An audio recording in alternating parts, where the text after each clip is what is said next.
Welcome to another edition of the Local Show here on Grassroots Community Network platform, we'll say. We want to welcome our Facebook Live audience on that note, our YouTube audience, and of course, folks watching TV up and down the Roaring Fork Valley. I'm Erik Skarvan, your host now in our 16th season here on the Local Show, sharing great inspirational locals and their stories. Today, I'm happy to welcome a friend of mine to the show. She's the Executive Director of the Independance Past Foundation. I want to welcome Karin Teague to the Local Show. Hi, Erik. Nice to be here. Thanks for being here, Karin. Yeah. And you're right off the trails, right off the pass. As always, that's where I spend pretty much 5 days a week in the summer. No kidding. Lucky me, lucky me. So what were you up there doing today? Today I was picking up some trash at the summit. I was cleaning off our interpretive signs up there, which have finally emerged from the snow. Okay. Getting our donor box all set up. I was scouting some weed pulling and tree planting projects for tomorrow. I have a group of volunteers coming out tomorrow to work on the pass, so I was figuring that out and getting the tools all set. And I will say right before the show, so I could get doubly inspired, I went on a little hike. Nice. Up Ptarmigan Creek, yeah. Oh, yeah. So it's a variety of things, and we'll talk more in depth in the main body of the show, but it's really a variety of things that are caring for the past, whether it's litter, or the signage, or the restoration, or revegetation. Yep. It's like a holistic approach to It caring for the area. It absolutely is, and really key is involving our community and Yes. folks in that process and helping them take ownership of, really one of the greatest backyards in the world. It really is. And so we work with a lot of kids. We work with inmates from Buena Vista in the fall. I work with recovering addicts, all kinds of folks for whom, a day out in a beautiful place doing some meaningful work is really a big deal. Right. So, yeah, Right. I pretty much have the best job in the world. It sounds like it. It Yeah. sounds like, well, let's get to the origin of how you got there. Let's just go back Sure. a few years Yep, to where you were born and raised. just a few. Where do you hail from originally? Just a couple decades back. Yeah, something like that. Let's We don't have to go into specific amounts of years, just a few years back. Where do you hail from Well, originally? I hail from the metropolis of Porterville, California. Oh. But spent most of my life just north of San Francisco in the Bay Area. Okay. And spent my entire childhood there. Went east for college, came back to California for law school. Did law pretty big time, including working up in Alaska on the Exxon Valdez oil spill case. Wow. Heavy for duty. 5 years, yeah, pretty serious. Wow, that but is serious. Alaska was what really changed my life. After working there, I couldn't go back to LA, which was where I was working and practicing law. So Okay. that inspired me to find another mountain town, and here I am. So that Alaska experience was really kind of what pivoted you, kind of to, I guess I was looking for the pivot to your current career, which is relating to the outdoors, caring for the outdoors. Absolutely. In the nonprofit world. Yep. But so that Alaska was like, I want to be involved somehow in the outdoors? Was that kind of the Alaska, yeah, it was a couple of things. It was first just the awe-inspiring terrain and Right. geography of Alaska and wanting to not just visit places like that, but live, amongst that. And second, and this is my big confession, I was representing Exxon. So I also had a sense of wanting to maybe turn that around a bit and do a little bit different kind of work Right. with different clients. So came here, fell in love with this place, and have been trying to do my best to help take care of it ever since. So what was the Aspen connection? How were you Absolutely attracted none. to Aspen? Just Absolutely zero. random- It's just that same old story. I just happened to arrive here on a February when the snow was fabulous, and I think I found an apartment in the want ads in the newspaper. This was the olden days, and sight you could unseen. just do that Yeah, where you in could the just middle of winter, do that, drop and in. and actually, interestingly, and I hadn't thought of this until now, it was on the east end of Aspen and Mountain Valley. Okay. And, I arrived there and thought I had died and gone to heaven and have never looked back. And now you just go a little farther east, up Yeah, towards that's the right. pass. That's right, a little bit. That's your progression. You've Right. gone east and up. Right, that's right. in But I'm not elevation. going over. Not over. No. No. Although a day at Twin Lakes is pretty fun. Oh, absolutely. Have you ever stayed at the little Nordic Inn over there? I've always wanted to stay at that little spot. I have not stayed at the Nordic Inn, but I've certainly stayed at the Inn at Twin Lakes quite a bit. Okay. Yeah, Andy, the new owner and general manager, is a great guy. Okay, I met those guys last year. And I would really encourage everyone who's listening to go check it out. It's reasonable, it's funky, it's got a great restaurant, and it's absolutely beautiful. And you feel like you're in a whole different place. Exactly. It almost feels, to me, like northern Wisconsin because you've got this small, little kind of quaint place on a lake. The people are super friendly. Yeah. I actually rode over for my birthday. And I was at the little general store there. Yeah, and then I went over and checked that out. I think I'm thinking about the same place. Yeah. Yeah, it's right in that absolutely. same kind of string right at that of buildings corner, there. Right? Yep, exactly. Yeah, that's magical. Yeah. Well, we have so much to get to here on our side of the pass. So we're going to take a quick break, rehydrate. And I do want to thank our summer underwriters, including Aspen Square, the Chris Klug Foundation and Klug Properties. Had to think about that one a second. Independence Pass Foundation, Sundog Athletics, Picken County Landfill. We're going to go to our quick break. We'll be back in 2 minutes, guys. We've got Karin Teague updating us on all the great activities, not just on the pass, but kind of like between the pass and Aspen, and all kinds of recreational opportunities as well. So don't go away.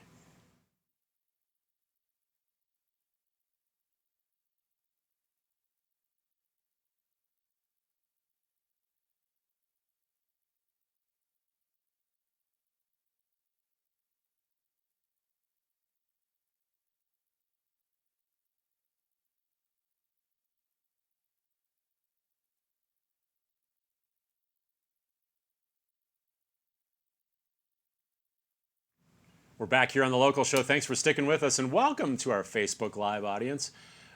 So cool to now be able to send the ripple effects of the local show throughout social media, and it's wonderful to be able to share guests like yourself and all the great work you're doing. I want to thank you too for being involved in our Trash Crush community cleanup. Speaking of litter cleanup. Yep, takes a village. Takes a village, exactly. And speaking of that, you have some neat programs where you bring like the local kids in from the schools. Absolutely. Can you tell us a little bit about that? Sure, yeah, we've been working with Aspen area schools for a couple of decades now, primarily on tree plantings in areas where the road cuts have left some bare soil and are in need of stabilization or revegetation. Right. We've also, I've started taking kids further afield. I think sometimes we underestimate their abilities and strength, and I've taken them deep into mountain boy wilderness to pull rebar out of the tundra and carry it out, and the kids love it. It's from an old snow fence experiment, failed, back in the 60s, in which they left literally tons and tons of rebar behind. So we've slowly over time been working with volunteers and kids, pulling it all out, and we're getting really close to being done. So the kids, they think that's fun. They do. I mean, it's hard work. I mean, it's really hard work, but that's like physical, and you're working. Super physical. I think it's very rewarding to them. They really feel like they've accomplished something, and they get down to the truck, and we load the rebar in the back, and they're like, "Dang, I just did something really hard and real." So, great. I mean, we have a lot of fun, So you make it fun too, because absolutely. that's part of the art. Is if you have kids like that, you're doing real work. That could easily be a grinder. So you kind of make it fun, make it educational. Yep. And then, like you say, that before and after effect is undeniable. Yeah. Like the before and after photos, when you see Yeah. your work, it's so tangible. Absolutely, and I can promise you, every time some of those kids who drive over the pass now to Denver or wherever they're going, they will look up at that lump on the top of Mountain Boy and tell their parents, "I was up there, and this is what we did." I mean, they will never forget. And it's like all the kids who have planted trees throughout the years, they still look for their tree, and some of them are now adults with their own kids, and their trees are this high, and it's a cool community effort. Again, it takes a village to take care of a beautiful landscape like that. So that's one of the things I can really appreciate too. Like when we do trail work, and say you do a water drainage or you just trim a section, when you go through that next time, you have ownership Absolutely. and pride. Absolutely. And you go, that's right. And it's just a real sense of, I guess, just satisfaction and pride with that. When you see Absolutely. the effect. So Yep. that's really powerful. And you never see a trail the same way again. You will Right. always appreciate Exactly. any nice trail you're on and not take it for granted. And we do quite a bit of trail work with the Forest Service and with other partners like Roaring Fork Outdoor Volunteers and Wilderness Workshop. We do a joint trail project probably every other summer. This summer, of course, this is the year of the avalanche. So Yes. we've really, for the last month, we've been doing a lot of avalanche debris clearing, cutting, getting campsites open, getting the campground cleared, starting to work on some trails that have been impacted. So that's going to keep us really busy this summer. And who would have expected? Well, that Lincoln Creek Road area, I was back a few weeks ago, and we were talking a little before the show, is Yeah. unbelievable, Yeah. the natural devastation back there. We've got some images we're going to bring up as well. But I mean, just stacked. Like we saw at the top of Maroon Creek Yep. Road before we got to Maroon Lake. Like we saw, what was it, coming off Yep. Green Mountain Yep, Green on the Mountain way up the across pass. across the highway. Yep. So just stacked. So these collaborations are really key. Yeah. So you could collaborate with the Forest Service, that's Absolutely. a natural right away. Yep. And then a Roaring Fork Outdoor Volunteers, perhaps. Yep. And then bring in community members. And like, what's the status of like Lincoln Creek Road right now? Is that pretty clear? It is open. It's in really good shape. You know, thanks Okay. to the amazing Glenn and Kim Shriver, who are the caretakers at Grizzly Reservoir. They single-handedly got that road cleared and opened. Amazing. To Grizzly Reservoir, now past there, there's quite a bit more avalanche activity. Right. And if anyone read the paper today, I don't think it's going to be a high priority. It's a Pitkin County road. I don't think it's going to be a high priority for them or the Forest Service in light of all the other places they have to deal with. So, Right, that are more traveled. right. Because that goes back to Ruby. It goes From the back reservoir to Ruby. back to Ruby. That's right. Right. Now you can still travel it via bicycle or on foot. Okay. But motorized vehicles, I believe the gate is still up, and within a mile you're going to hit avalanche debris that would keep you from going any further. So if you are a biker or a hiker, enjoy the quiet, right? Right. Yeah, Well, yeah, yeah. more Yeah. quiet and peace and solitude and Yep. lot of- I'm sure the wildlife won't mind. right. A little break this summer. I wonder how Yeah. that affects the wildlife. I mean, I think about that a lot, like all these downed trees and really heavily impacted areas. Like, do you think that means wildlife migrates to other areas, or they just adapt to that, or maybe it varies per the wildlife? I think it does. I think for some wildlife it'll be advantageous. It'll have Yeah. opened up some areas and created some new places and spaces for them to be. Right. For others it could make travel a little more difficult, but these critters we're talking about, mountain Right. goats, bighorn sheep, elk, deer, they're pretty adaptable. They Yeah. will figure their way around this stuff. Right. It may mean maybe the hardest part to deal with is the possibility that all of this downfall will speed up and intensify a spruce beetle outbreak. Yeah, I was reading about the spruce Yeah, beetle could be yeah. attracted to a lot of that down. Absolutely, because the down trees, even though they still smell good and they're juicy and they're green, they're no longer living down on the ground, so they have Yeah. no defenses anymore against the beetle. Right. When a tree is living, it creates sap and other things that can Tries to expel kick the the beetle. beetle. Yeah, exactly. Kick 'em But out of there. but with that defense down, they are just sitting ducks for beetles to come in and lay their eggs and hatch and then find nearby healthy trees. So it's something that we've seen throughout Colorado. It's usually been wind affected blowdowns, but Right, I right. think avalanche will probably have the same effect. So that will be that's just something we need to kind of be ready for. Not much that can be done about it. So most of the trees are going to stay where they are, correct? Absolutely. Some might be harvested, or used for the wood or different different things. Right. For example, on Lincoln Creek, where there are dispersed campsites, or at the campground where there was quite a large avalanche, all that wood's been cut and stacked, and it's making great firewood for this summer season. But in terms of removing the rest, it's an impossible task. It's so voluminous. Yeah, so widespread, Yeah. thousands of trees. Absolutely. So once in 300 years? That's what they say. That's what they say. This Well, is and such a rare event. And seeing the size of some of the trees that came down and some of the what looked like brand new avalanche paths that have been created, it does make one think that that is in fact the case. We will probably never see anything like it again in our lifetimes. So it's, as difficult and devastating as it is, it's also rather kind of thrilling and awe-inspiring just to see. It's powerful. Yeah, what Mother Nature can do. Well, speaking of what Mother Nature can do, it also formed the rocks around the grottoes. Yes. And the ice caves and all those cool rock formations and places you can jump off into the water and punch bowls. And That's right. You guys have been involved in some new signage at the grottoes. We have, really pleased about that. Finally have a lovely new interpretive sign at the grottoes, which describes the fascinating geologic history of the place.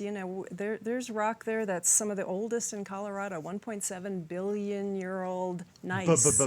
With Billion with a B. Wow, that's getting back there. It's getting back there. Towards the early days of Earth. Yeah, absolutely. Was Earth 4 billion years old? 4.5. 4.5 billion. Okay. Yeah, so it's gone back pretty far. Getting back there. Yeah. Pre-Jesus even. Yeah. Way pre. Some really old rock. Really old. Really old rock. And there's a beautiful new trail map, which every time I was at the grottoes in the past, everyone was confused about where the ice caves were, the Cascades. So we sort of cleared that up and installed some new trail signs with the help of the Forest Service, so that's great. And really neat this year, the ice caves are full of ice. Oh, cool. I haven't been out there yet. Yeah, last year I wondered whether they might be called ice caves for much longer. And what we learned this year, after one good snow year and a cool winter and spring, is that it just takes the one good year to kind of replenish. So hopefully the ice caves will be around for years to come. Yeah. So I love going up there. It's such a neat area. There's all these little areas to explore, the Lincoln Creek area, the Grottoes area. But as we move up to the top cut, that top cut that you can see off in the distance coming up, and then you have the hairpin left to the top, which is the worst probably biking section for me. It's just something about that grinder last climb to the top. But you guys do a lot of restorative and revegetation because of that erosion over the years, right? Isn't that one of your primary focuses? Absolutely. It was why the Independence Pass Foundation was founded 30 years ago by Bob Lewis and others, some of whom are still on our board of directors today. And in fact, serendipitously, we had scheduled several consultants to come out this summer to take a look at the top cut, reassess, because there are some places, the rock wall and a lot of the revegetation efforts have worked just beautifully. It's really miraculous what this little group of folks accomplished, with help from partners like CDOT and Pitkin County and all. But and guys in orange one-piece suits. Absolutely. I've seen them hanging off the side on ropes. Yep. The guys from Buena Vista. That's right.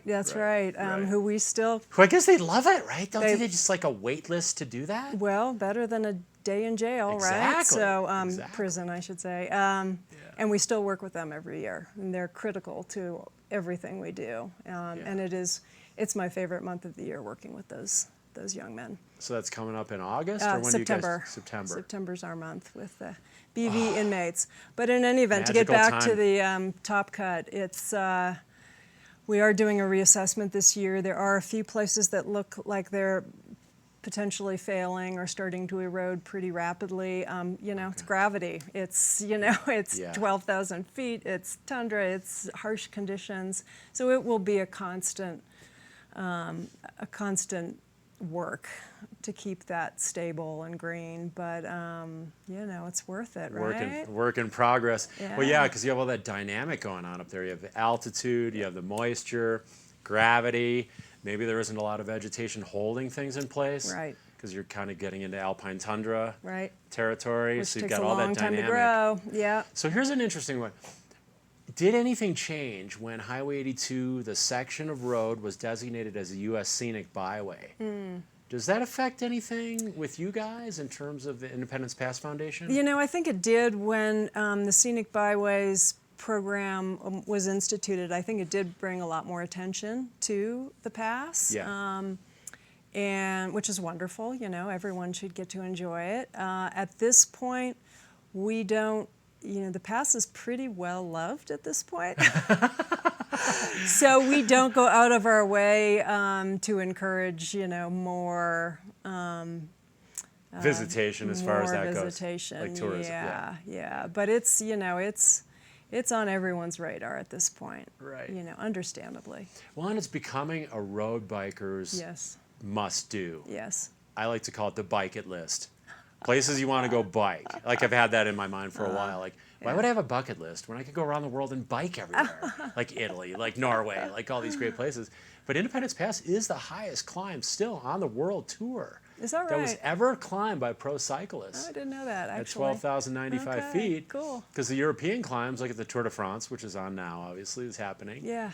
And we're rooting for TJ Van Garderen, who's been on the local show, a good friend. Great. Yeah. Really excited for the tour, but they only go up to maybe 9,000 feet A little steeper. in those climbs in the Little Alps. steeper. Yeah, steeper though. I give them that. I'd rather go to 12 a little more gently, but Yeah, more gradual, but definitely high elevation. yeah.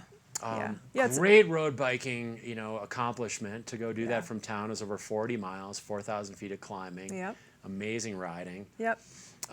Let's switch gears a little bit. See how I did that out of cycling. And you have a new intern this summer. Tell us about your new. That must be cool to have an intern. It's fantastic. Her name is Emily Downing. She's a grad student over at Western in Gunnison. She's studying environmental sustainability.